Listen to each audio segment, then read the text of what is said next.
లెహంగా కానీ బ్లౌజ్ కానీ సైడ్ మనం జిప్ వేసేటప్పుడు ఎప్పుడైనా కూడా మనం ఇలా లాక్ పడే జిప్ తీసుకోవాలి. ఇది ఎందుకంటే ఒకవైపు మొత్తం బంద్ ఉంటుంది, ఒకవైపు మనకి ఇలా బయటకు వెళ్ళి ఉంటుంది. దీన్ని మనం ఏం చేయాలంటే దీని మీద ఫస్ట్ ఇలా ఉన్న పొరని తీసేసి ఈ పొరకి దీని మీద మనం బోర్లించాలి. ఇది ఉల్టా అన్నట్టు, అర్థమైందా? దీని మీద బోర్లించి ఇప్పుడు స్టిచ్చింగ్ చేసేసుకోవాలి.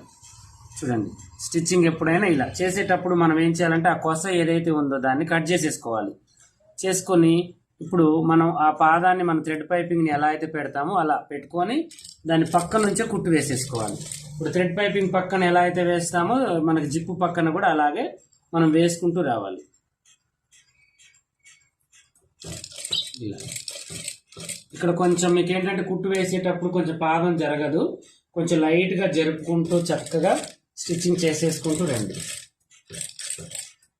ఇలా చిన్నగా వేస్తూ రండి, ఎందుకంటే అది జిప్ మీద ఒక కుట్టు పడ్డా మీకు జిప్ అనేది జరగదు, పైకి కిందికి రాదు. దాని పక్కనే కుట్టు వేస్తూ ఉండండి జాగ్రత్తగా, ఓకేనా? అది ఎంత మినిమం ఒక 5 ఇంచుల వరకు, 4 ఇంచుల వరకు, అలా చిన్నపిల్లలు అయితే 3 ఇంచులు.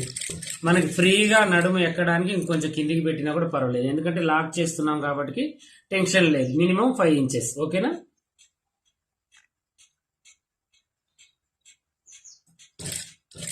విడదీసినట్టు విడదీయాలి ఖర్చు. అక్కడ మనం డ్రెస్ కట్స్ విడదీస్తాం చూడండి, అలా డ్రెస్ కట్స్ లాగా విడదీసి ఆ జిప్పుని దాని పక్కన నుంచి కుట్టు వేసుకుంటూ రావాలి. అలా ఓకే, అయిపోయింది.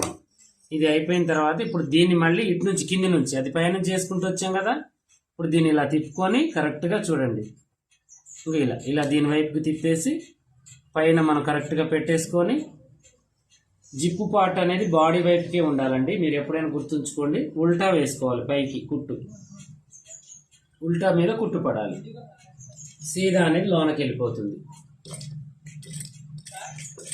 ఇలా మనం చేసేసిన తర్వాత దీన్ని కూడా సేమ్ ఇప్పుడు పైకి కుట్టుకుంటూ రావాలి.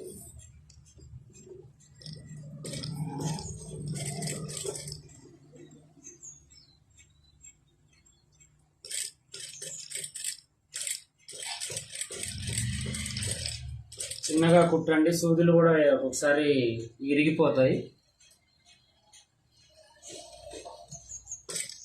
స్టిచ్చింగ్ చేసేసుకోవాలి పూర్తిగా.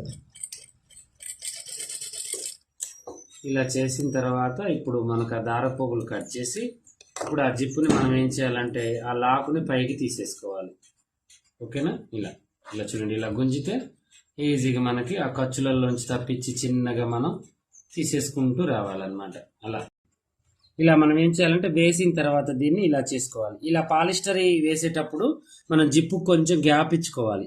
గ్యాప్ ఇచ్చుకుంటే మనకి